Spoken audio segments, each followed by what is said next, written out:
오늘 우리에게 주시는 하나님의 말씀 구약성경 예레미야애가 5장 1절부터 22절까지 말씀입니다. 구약성경 예레미야애가 5장 1절부터 22절까지 말씀 세번역 성경으로 제가 봉독하겠습니다. 하나님의 말씀 경청하십시오. 주님, 우리가 겪은 일을 기억해 주십시오. 우리가 받은 치욕을 살펴주십시오. 유산으로 받은 우리 땅이 남에게 넘어가고 우리 집이 이방인들에게 넘어갔습니다. 우리는 아버지 없는 고아가 되고 어머니는 홀어미가 되었습니다. 우리 물인데도 돈을 내야 마시고 우리 나무인데도 값을 치러야 가져옵니다. 우리의 목에 멍에가 매어 있어서 지쳤으나 쉬지도 못합니다. 먹거리를 얻어서 배불리려고 이집트와도 손을 잡고 아시리아와도 손을 잡았습니다. 조상들이 죄를 지었으나 이제 그들은 가고 없고 우리가 조상들의 죄를 짊어지고 있습니다. 종들이 우리의 통치자가 되었습니다. 그들 손에서 우리를 구해줄 리가 없습니다.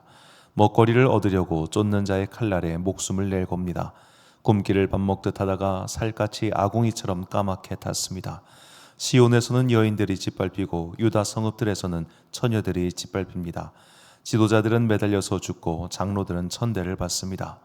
젊은이들은 맷돌을 돌리며 아이들은 나무짐을 지고 비틀거립니다. 노인들은 마을 회관을 떠나고 젊은이들은 노래를 부르지 않습니다. 우리의 마음에서 즐거움이 사라지고 춤이 통곡으로 바뀌었습니다. 머리에서 면류관이 떨어졌으니 슬프게도 이것은 우리가 죄를 지었기 때문입니다. 바로 이것 때문에 우리의 가슴이 아프고 바로 이런 것들 때문에 우리의 눈이 어두워집니다. 시온산이 거칠어져서 여우들만 득실거립니다. 주 하나님 영원히 다스려 주십시오. 주님의 보좌는 세세토록 있습니다. 어찌하여 주님께서는 우리를 전혀 생각하지 않으시며 어찌하여 우리를 이렇게 오래 버려두십니까? 주님, 우리를 주님께로 돌이켜 주십시오. 우리가 주님께로 돌아가겠습니다.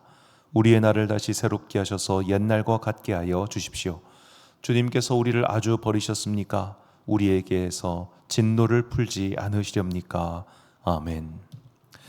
넌 벌받을 거야 나쁜 놈아 라는 제목으로 하나님의 말씀 선포하겠습니다.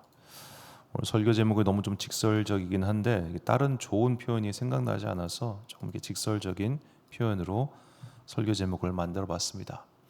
얼마 전에 좀 안타까운 소식이 들렸습니다. 연예 활동을 하던 한 연예인이 스스로 목숨을 끊는 일이 발생했습니다. 자, 이 연예인은 어린 시절 데뷔를 했던 분인데 꽤 큰 성공을 해가지고 사람들이 앞으로 참 기대가 되는 그런 배우였습니다. 그런데 이제 음주운전을 해서 이 기물파손 죄를 좀 범한 게 있었습니다. 대낮에 술 먹고 운전하다가 이 소화전을 들이받아가지고 그걸로 인해서 이제 기물파손 벌금을 형을 언도받고 했었죠. 자, 그때부터 이제 이분의 시련이 시작됩니다.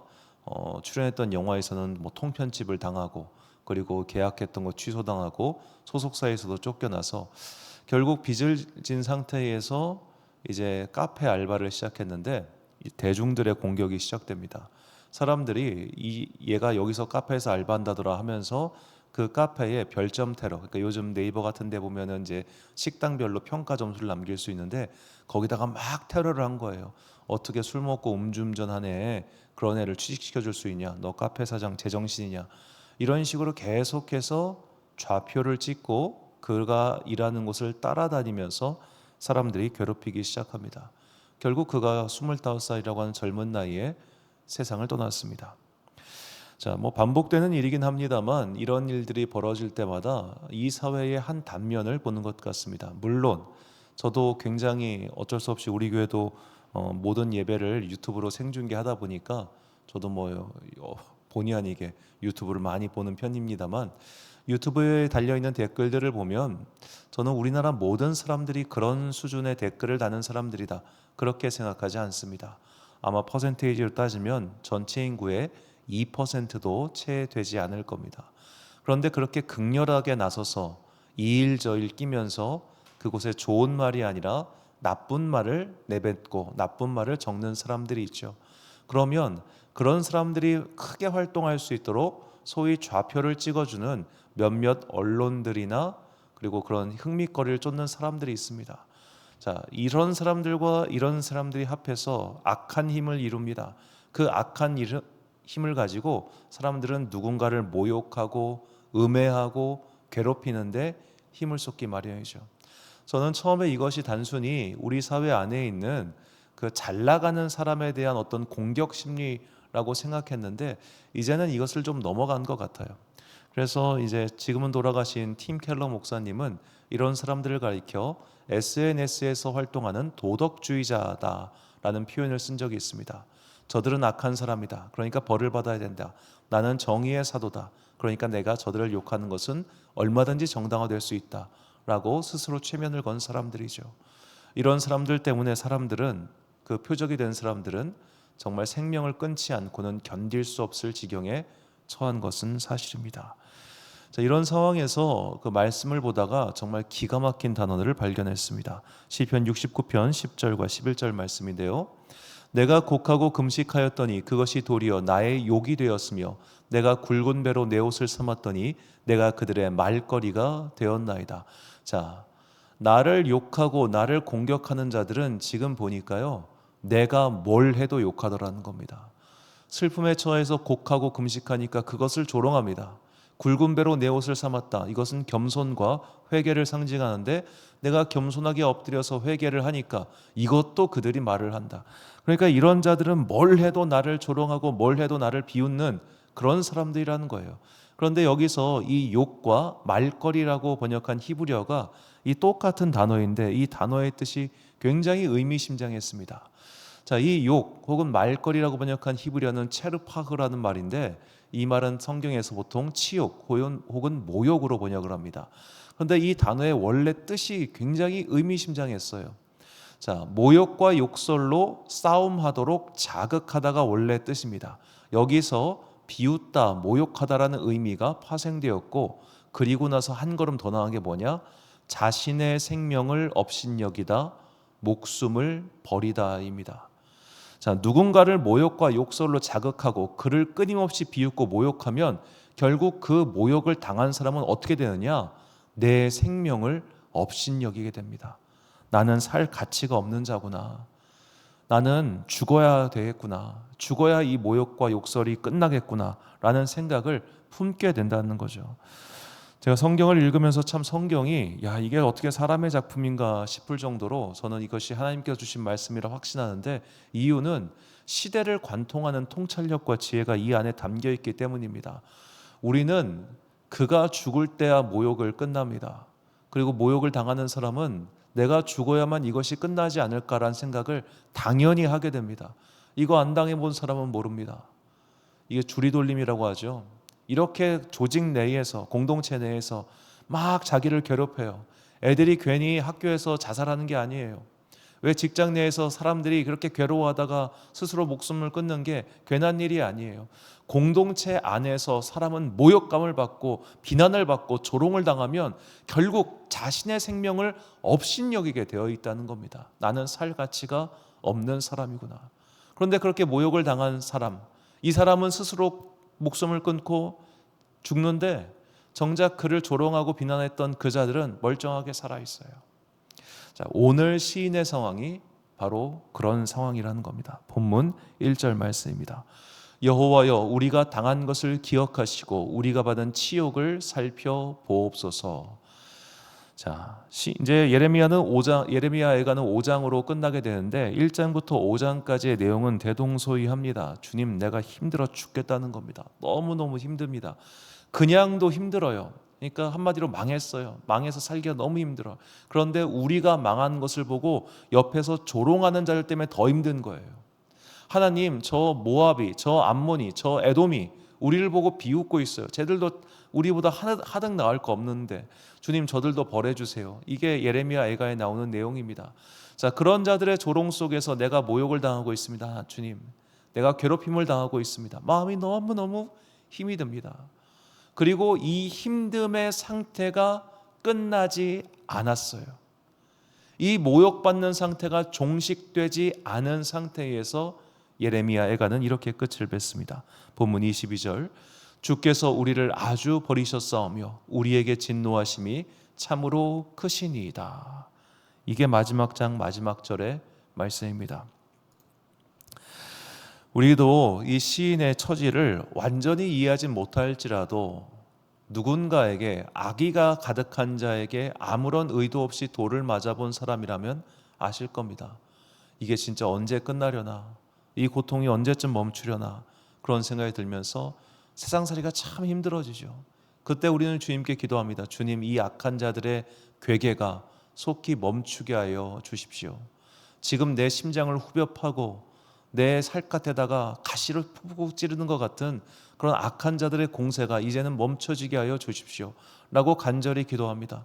그렇게 간절히 기도하면 그 다음날 그 악한 공세가 끝나면 얼마나 좋겠습니까마는 사실 그렇지 않은 경우가 훨씬 많잖아요. 그래서 우리는 기도의 응답이 이루어지기 전에 그 자리를 피하든지 아니면 극단적인 선택을 하는 그런 경우에 처하기도 합니다. 자, 결국 우리에게 평안을 달라고 하는 이 시인의 간구는 언제 응답되었습니까? 70년이 지난 후였습니다. 70년이 지난 후에 제2성전이 완공됨으로써 부분적으로 응답받았습니다. 왜냐하면 성벽이 안 지어졌거든요. 성벽이 지어지는 느헤미야가 올 때까지 앞으로도 100년을 더 기다려야 됩니다. 그것도 얼마 가지 못해서 결국 페르시아에게 지배당하고, 그것도 얼마 가지 못해 헬라 제국에 지배당하고, 결국에는 2000년이 넘는 시간 동안 그들은 아직도 싸우고 있죠. 자, 이런 것을 봤을 때 우리는 도대체 하나님의 때가 언제인가를 궁금하게 됩니다. 하나님 언제 응답해 주시겠습니까? 언제 우리의 기도에, 이 간구에, 이 처절한 외침에 언제쯤 응답해 주실 겁니까? 라고 기도를 아니할 수가 없지요. 자, 우리가 그렇게 기도하고 기도해도 그 기도의 응답이 더디 이루어질 때, 혹은 그 응답이 이루어지지 않을 때 우리는 어떻게 해야 되겠습니까? 그때 천국을 바라보는 믿음을 달라고 기도해야 되는 겁니다.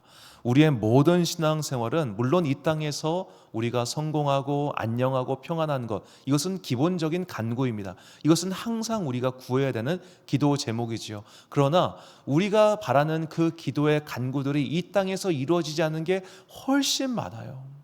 우리는 신앙생활 열심히 해도 실패할 수 있습니다. 믿음 생활 열심히 해도 내가 건강이 안 좋을 수 있고, 이렇게까지 주님께 헌신하고 기도했음에도 불구하고 가정의 일들이 좋지 않을 수도 있습니다. 그러면 내 믿음이 실패한 겁니까? 내가 나를 조롱하는 자들의 저 조롱의 말처럼 야, 그럴 바에는 하나님을 모욕하고 죽으라 라는 그 조롱이 나에게 타당한 겁니까? 그렇지 않다는 거죠. 우리 안에 그래서 가장 중요한 것, 천국에 대한 소망, 하나님 나라에 대한 완성, 그 완성의 나라에 나에게 주실 그 어려운 시절에 대한 보상, 그 모든 것들이 완결되는 때를 내가 확실히 믿고 있을 때, 우리는 이 시편의 기자처럼 언제나 주님께 소망을 두며 오늘 하루하루의 이 곤고한 현실을 극복할 수 있게 될 것입니다. 결단의 말씀 시편 39편 7절과 8절 말씀을 함께 봉독하겠습니다. 시작. 주여, 이제 내가 무엇을 바라리요? 나의 소망은 주께 있나이다. 나를 모든 죄에서 건지시며 우매한 자에게서 욕을 당하지 아니하게 하소서. 아멘. 사랑하는 지혜의 빛 광성교회 성도 여러분, 그리고 이 새벽 함께 깨우고 계신 귀한 주님의 자녀 여러분, 악한 자들이 빨리 벌을 받고 악한 자들이 빨리 패망하면 너무너무 속 시원하고 좋겠습니다까마는 우리가 성경을 봐도 알 수 있고 우리의 현실을 봐도 알겠지만, 그들을 처벌하는 때는 내 마음이 속 시원할 때 이루어지는 것이 아니라 하나님의 때가 있음을 잊지 마십시오. 그리고 그들의 손가락질, 그들의 조롱, 모욕 때문에 정말로 마음이 힘들고 내가 죽어야 끝나나? 내가 정말 그렇게 잘못 살았나? 내가 저 말이 맞는 걸까? 참 많은 생각이 들 겁니다. 여러분, 사람이 마음이 우울해지고 마음이 힘겨워지면요, 거울에 비쳐있는 내 얼굴만 봐도 욕이 나올 정도로 자기 자신이 싫어집니다. 참 누군가에게 모욕을 주고 누군가를 괴롭히면 그 사람이 자기 자신을 싫어하게 돼요. 자기 자신을 증오하게 돼요. 그러나 우리가 그 증오의 함정에 넘어가서는 결코 안 될 것입니다. 하나님께서는 여러분을 사랑하시고 우리 모두를 귀하게 만드셨기 때문입니다. 하나님의 심판의 완성, 마침내 모든 것을 바로잡으실 그 날을 바라보며 악한 자들의 모욕을 견딜 수 있는 마음의 힘을 달라고 기도하십시오. 그리고 이 하루하루를 버틴 이후에 마침내 우리에게 예비되어 있는 천국의 상을 바라보며 오늘 나에게 주어져 있는 이 하루의 길을 열심히 뚜벅뚜벅 걸어가는 믿음의 용사들이 되시기를 주님의 이름으로 축원합니다. 기도하겠습니다. 사랑과 은혜가 풍성하신 아버지 하나님 참으로 감사합니다. 이 땅을 사는 동안 수많은 악한 자들이 우리를 괴롭히고 우리를 모욕하고 우리의 믿음의 대상이신 주님을 욕하는 일들이 얼마나 많은지요. 나의 기도하는 모습을 보고 조롱하며 내가 예배드리는 모습을 보며 손가락질한다는 이 시인의 고백이 오늘 우리의 고백이 아닐 수가 없습니다. 주님, 이 악한 세상에서 우리를 건지시고 마침내 천국에서 우리에게 이 믿음을 지킨 것에 대한 상을 주실 것을 믿습니다. 주여, 악한 자들의 괴계를 무너뜨려 주시옵소서. 그 악한 손가락으로 인해서, 악한 손가락질로 인해서, 그들의 입에서 나오는 그 악한 말들로 인해서 영혼의 상처를 입고 씨름하는 영혼들에게 주님 위로의 빛을 비춰 주옵소서. 오늘도 많은 사람들이 스스로를 미워하고 증오하는 그 모욕의 함정에 빠져 있습니다.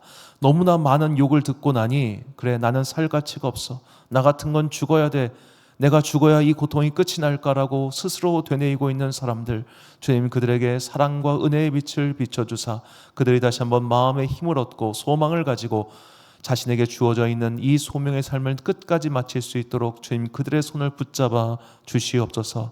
특별히 교회가 이 땅의 낮은 자들, 어둠 속에 있는 자들에게 지혜의 빛으로, 구원의 빛으로, 사랑의 빛으로, 은혜의 빛으로 다가가기를 소망하오니 주님 그 거룩한 빛의 반사체가 될 수 있는 우리에게 성령 충만의 힘을 내려주사 각자의 맡은 바 사명을 잘 감당하는 한국의 모든 교회들 되게 하여 주옵소서. 이 새벽 우리를 불러주셔서 감사합니다. 오늘 하루 살아가는 동안 참 좋으신 우리 주님의 은총과 평강이 모든 주님의 자녀들과 함께 하시기를 간절히 소망하오며 이 모든 말씀 우리 구주 예수 그리스도의 이름으로 기도드립니다. 아멘. 오늘의 기도 제목입니다. 나를 심각하게 괴롭히는 악한 자가 있습니까? 그 자들을 향한 내 솔직한 마음을 주님께 아뢰시고 악을 평가하고 심판해달라고 기도하십시오. 오늘 주신 기도의 제목 가지고 기도와 묵상에 힘쓰는 하루 되시길 바랍니다. 기도하겠습니다.